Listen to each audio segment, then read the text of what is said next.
जय जोहार, नमस्कार दोस्तों, बहुत बहुत स्वागत है आप सभी का दैनिक छत्तीसगढ़ चैनल पर। दोस्तों, छत्तीसगढ़ की आज की जो भी महत्वपूर्ण खबरें निकल कर आ रही है, जैसे कि महामारी के टीकाकरण को लेकर के, साथ ही साथ प्लेटफॉर्म को लेकर के, और इसके अलावा जो आयुष्मान कार्ड बनाने हैं इसको लेकर के, साथ ही साथ चुनाव संबंधी खबर आ रही है। इसके अलावा फिलहाल लॉकडाउन के संबंध में जो खबरें हैं निकल कर सामने आ रही है, रोड एक्सीडेंट को लेकर के खबरें हैं, इसी प्रकार की जो भी महत्वपूर्ण खबरें हैं जो आपके लिए जानना बेहद जरूरी है छत्तीसगढ़ की, इन सभी बड़ी खबरों के बारे में हम आपको बताने वाले हैं। सबसे पहली बड़ी खबर से शुरुआत करें, जहां पर महामारी के खतरे ने आखिरकार टीकाकरण की जो लक्ष्य है उसको बढ़ा दिया है। अब जो है छत्तीसगढ़ में 1 लाख प्रतिदिन का जो लक्ष्य है फिलहाल रखा गया है।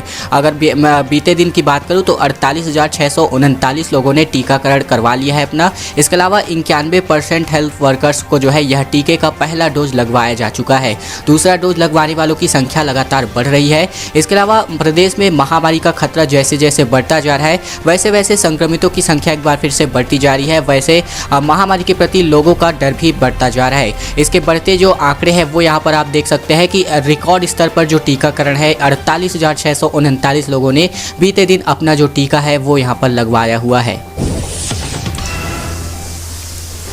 प्लेटफॉर्म टिकट का दाम जो है सरकार ने बढ़ा करके 3 गुना बढ़ा दिया है। स्टेशन में प्लेटफॉर्म टिकट अब 10 की जो है 30 रुपये में मिलने वाला है। भीड़ ना बढ़े इसके लिए यह फैसला लिया गया है। पिछले कई दिनों से यात्रियों को प्लेटफॉर्म टिकट देने और इसके शुल्क के बढ़ने को लेकर के बातें चलाई जा रही थी, लेकिन आखिरकार रेलवे प्रशासन ने प्लेटफॉर्म टिकट के रेट बढ़ाने का फैसला कर लिया है। अब रायपुर समेत राज्य के अधिकतर रेलवे स्टेशनों में प्लेटफॉर्म टिकट का शुल्क 10 रुपये की जगह जो है 30 रुपये कर दिया गया है। बिलासपुर मंडल के प्रमुख 9 स्टेशनों में रविवार से ही यात्रियों को प्लेटफॉर्म टिकट मिलने वाला है। इसके लिए रेलवे प्रशासन ने अपनी तैयारियां पूरी कर ली है। हालांकि रायपुर मंडल ने अभी प्लेटफॉर्म टिकट की तिथि जो है तय नहीं की गई है। इसके अलावा मंडल के जिम्मेदार अफसर जो है प्लेटफॉर्म टिकट शुल्क को बताने से बच रहे हैं, लेकिन जानकारी के मुताबिक रायपुर रेलवे स्टेशन के साथ ही दुर्ग और भाटापारा स्टेशन में भी 30 रुपये का प्लेटफॉर्म टिकट यात्रियों को मिलने वाला है।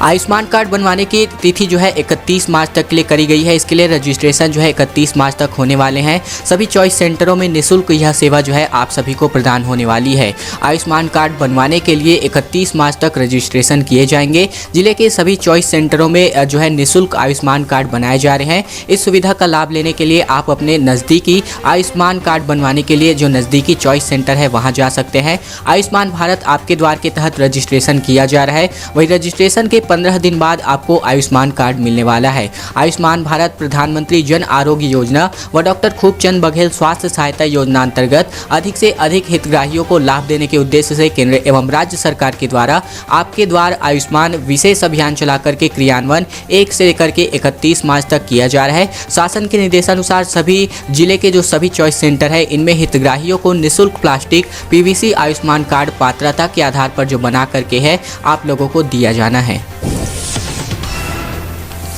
दीदी के समर्थन में जो जोगी है उतर चुके हैं। पश्चिम बंगाल में ममता बनर्जी को चुनाव प्रचार के लिए जोगी का रथ जो है दिया जा सकता है। जनता कांग्रेस छत्तीसगढ़ के अध्यक्ष अमित जोगी ने इसका प्रस्ताव दे दिया है। तृणमूल कांग्रेस के रणनीतिकार प्रशांत किशोर से चर्चा की है। कहा गया है कि आज अगर पापा अजीत जोगी जीवित रहते तो वो भी यही करते। देश भर के क्षेत्रीय दलों से तालमेल बिठाने की कोशिश लगातार जो है जनता कांग्रेस छत्तीसगढ़ कर रही है। इसी बीच जो है छत्तीसगढ़ यानी कि जनता कांग्रेस छत्तीसगढ़ ने पश्चिम बंगाल की मुख्यमंत्री ममता बनर्जी के लिए अजीत जोगी के लिए बने विशेष प्रचार वाहन के उपयोग का प्रस्ताव दिया है। पिछले सप्ताह नंदीग्राम में चुनाव प्रचार के दौरान ममता बनर्जी चोटिल हो गई थी। वे व्हील चेयर पर ही चुनाव प्रचार करने के लिए उतरी हुई थी। इसके अलावा जनता कांग्रेस छत्तीसगढ़ के प्रदेश अध्यक्ष और साथ ही साथ मरवाही के पूर्व विधायक अमित जोगी ने बताया कि ममता दीदी को चोट लगने से कई परेशानियों का सामना करना पड़ रहा है। मैं उनके स्वस्थ होने की शुभकामनाओं के साथ छत्तीसगढ़ के पूर्व मुख्यमंत्री अजीत जोगी के लिए बनाए गए प्रचार बस का उपयोग करने का आग्रह किया है। अमित जोगी ने ऐसी बातें जो है मीडिया से बातचीत के दौरान जो है साझा की है। महामारी और छत्तीसगढ़ के बीच संबंध के बारे में बात करें तो फिलहाल लॉकडाउन के मूड में सरकार नजर नहीं आ रही है। सीएम बघेल का कहना है कि लॉकडाउन से सिर्फ नुकसान होता है। सभी लोग हाथ धोए, मास्क लगाएं और सुरक्षा के नियमों का पालन करें, ऐसे आग्रह किया गया है। क्या छत्तीसगढ़ में भी लॉकडाउन लग सकता है? इस सवाल का जवाब जो है आखिरकार सभी लोग जानना चाहते हैं। इस सवाल के जवाब में स्वयं मुख्यमंत्री ने कुछ बातें कही है कि उनका कहना है कि फिलहाल जो सरकार है लॉकडाउन के मूड में नहीं है। मुख्यमंत्री भूपेश बघेल ने इसे लेकर के कहा है कि लॉकडाउन से केवल केवल नुकसान होता है। महामारी के केस बढ़े हैं। मैं लोगों से मीडिया के माध्यम से अपील करना चाहता हूं कि महामारी को लेकर के स्वास्थ्य विभाग के गाइडलाइन का सख्ती से पालन करें। मुख्यमंत्री ने आगे कहा कि अगर हम मास्क लगाएंगे तो महामारी उतनी बड़ी बीमारी भी नहीं है कि उससे बचा जा सकता है। मास्क लगाएं, हाथ धोएं और सोशल डिस्टेंसिंग का पालन करने की भी अपील मुख्यमंत्री के द्वारा आमजनों को करी गई है। छत्तीसगढ़ में पिछले कुछ महीनों में दुर्घटनाएं जो है लगातार बढ़ती हुई दिखाई दे रही है। 9 दिन में 158 वाहन चालकों ने सड़क हादसे में अपनी जान गंवा दी है। इनमें से 246 गंभीर रूप से घायल बताए जा रहे हैं। सबसे ज़्यादा बिलासपुर, रायपुर और कोरबा में हादसे की स्थिति बताई जा रही है। लगातार सड़क हादसों से भयावह जो स्थिति है बताई जा रही है। राज्य में लगातार सड़क हादसों से स्थिति लगातार भयावह होती जा रही है। इसकी शुरुआत यानी कि मार्च में शुरुआती 9 दिनों में ही 300 सड़क हादसे में 158 वाहन चालकों ने अपनी जान गंवा दी है। वहीं 246 लोग जो है गंभीर रूप से घायल बताए जा रहे हैं। राज्य पुलिस मुख्यालय से मिली जानकारी के अनुसार इस दौरान औसतन 17 से 18 लोगों की जानें रोजाना गई है, जबकि जनवरी में 1453 हादसे में 1467 लोग घायल और 636 लोगों की मौत हुई है। यानी कि पिछले कुछ महीनों से जो हादसे में लगातार मरने वालों की संख्या है, इनमें काफ़ी ज़्यादा हद तक बढ़ोतरी देखने को मिल रही है। दोस्तों, अगली बड़ी खबर की ओर आपको लिए चले, लेकिन उससे पहले हमारी एक छोटी सी प्रार्थना है। आपको इस वीडियो को लाइक कर देना है ताकि हमारा भी मोटिवेशन बढ़ता रहे और हम आपके लिए इसी प्रकार की खबरें जो है प्रतिदिन छाट कर आपके लिए लाते रहें। इसके अलावा इस वीडियो को जो है लाइक कर देना है, चैनल को सब्सक्राइब कर लेना है इस लाल कलर के बटन को दबाकर। उसके बगल में जो घंटी आया है उसको भी दबा करके और नोटिफिकेशन को सेलेक्ट कर लेना है। इससे आपको ये फायदा होगा कि हम जो भी वीडियो अपलोड करेंगे रोजाना प्रतिदिन सुबह, वो सबसे पहले आपको इसी चैनल के माध्यम से रोजाना देखने को मिलती रहे। पिछले 2 महीनों से जो है चिरमिरी की ओपन कास्ट खदान जो है झुलस रही है। आग लग चुकी है। इसमें कोयले के स्टॉक तक जो आग है वो यहाँ पर पहुँच चुकी है। कोरिया जिले के चिरमिरी ओपन कास्ट एरिया का मामला सामने आया है। आग बुझाने में प्रशासन पूरी तरीके से लापरवाह है। इस पर प्रशासन की कोई भी जो सावधानियां हैं नहीं बरती जा रही है। जलते हुए कोयले का ही यहाँ पर ट्रांसपोर्टेशन किया जा रहा है। इससे जो है कई बड़े हादसे होने की आशंका लगातार बताई जा रही है। कोरिया जिले के चिरमिरी ओपन कास्ट एरिया में खदान धधक रही है। बता दें कि यहाँ पर कोयले में भी आग लग चुकी है और कोयले में जो सुलग रही आग है इसको बुझाने को लेकर के ACCL प्रबंधन खास गंभीरता नहीं दिखा रहा है। पिछले 7 दिनों में पूरी खदान की ओर जो है आग की लपटें बढ़ रही हैं। अब यहाँ रखे गए कोयले के स्टॉक तक जो आग है पूरी तरीके से पहुँच चुकी है।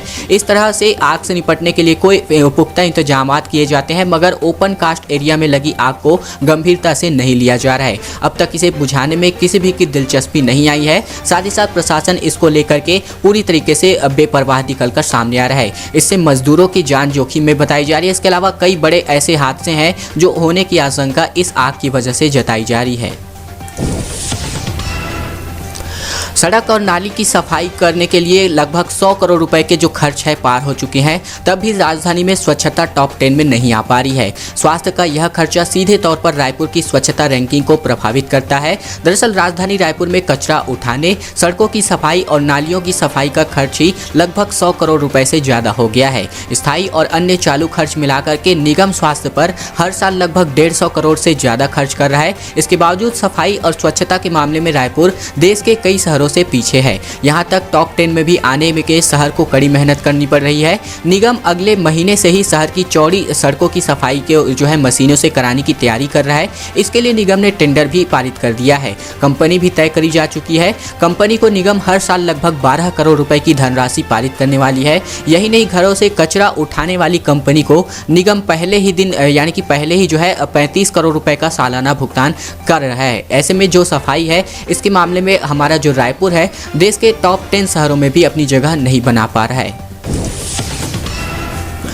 महिलाओं के सहयोग से छत्तीसगढ़ में एक नई आर्थिक क्रांति का जन्म होने वाला है। लोकवाणी में सीएम भूपेश बघेल ने यह बातें जो है कही हुई है। दरअसल बीते दिन मुख्यमंत्री ने लोकवाणी के माध्यम से जनता को संबोधित किया था। ऐसे मुख्यमंत्री भूपेश बघेल की जो रेडियो वार्ता लोकवाणी है, इसकी 16वीं कड़ी का प्रसारण मुख्यमंत्री बघेल की मातृशक्ति, माताओं बहनाओं और साथ ही साथ बेटियों के साथ जो बातचीत है इसका प्रसारण किया जा चुका है। मुख्यमंत्री का कहना है कि राज्य सरकार ने महिलाओं के अधिकारों की रक्षा की है, उनके शिक्षा शिक्षा, सेहत, स्वावलंबन और आत्मसम्मान के लिए ठोस कदम उठाए हैं। उन्होंने इस क्षेत्रों में किए जा रहे कार्यों पर विस्तार से लोकवाणी में चर्चा भी की है। इनका कहना है कि नारी शक्ति की भागीदारी से छत्तीसगढ़ में छोटी छोटी योजनाओं, छोटी छोटी पूंजी और छोटी छोटी उद्यमिता को मिलाकर के एक नई आर्थिक क्रांति का जन्म होगा और यह आर्थिक क्रांति विकास का एक टिकाऊ मॉडल बनकर के पूरी दुनिया में नाम कमाएगा। उम्मीद है ये जो मुख्यमंत्री द्वारा कही गई बातें हैं ये एकदम से सटीक साबित हो, 100% सही साबित हो, क्योंकि आने वाले दिनों में जो महिलाओं की भूमिका है वो यहाँ पर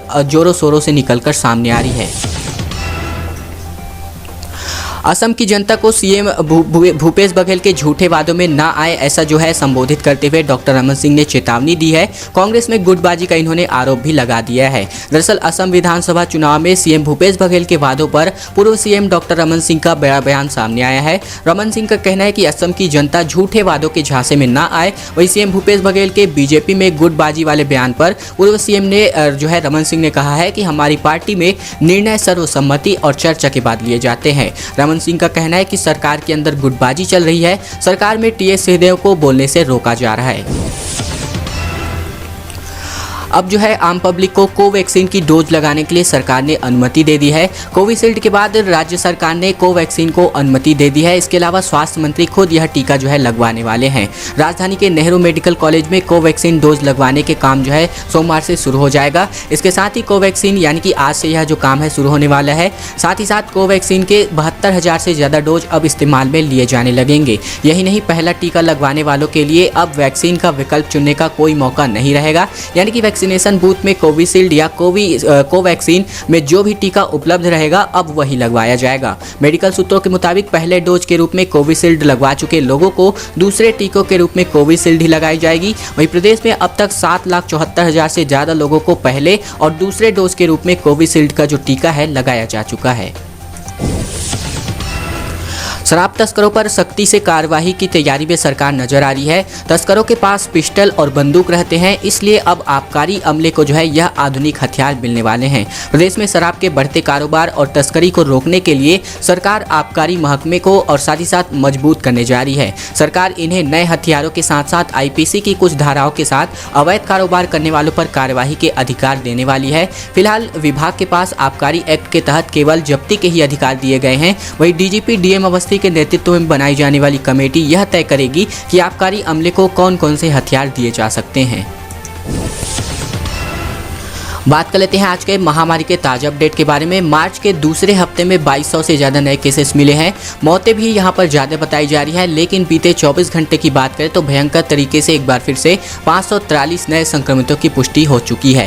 दरअसल प्रदेश में बीते 24 घंटे में 543 नए संक्रमित मरीज मिले हैं। इनमें से 6 लोगों की मौत भी बताई जा रही है, जिनमें से राजधानी के 2 व्यक्ति शामिल है। मार्च के दूसरे हफ्ते में अब तक 2200 से ज़्यादा संक्रमित पाए जा चुके हैं। मार्च के पहले हफ्ते में 1504 से नए केसेस सामने आए थे। दूसरे सप्ताह में जो संक्रमितों की संख्या है बढ़ करके 2200 पहुंच चुकी है, जबकि अभी हफ्ते का एक दिन गुजरना बाकी था। ऐसे में ये जो बीमारियां हैं वो यहां पर एक बार फिर से व्यापक तरीके से बढ़ती हुई दिखाई दे रही है।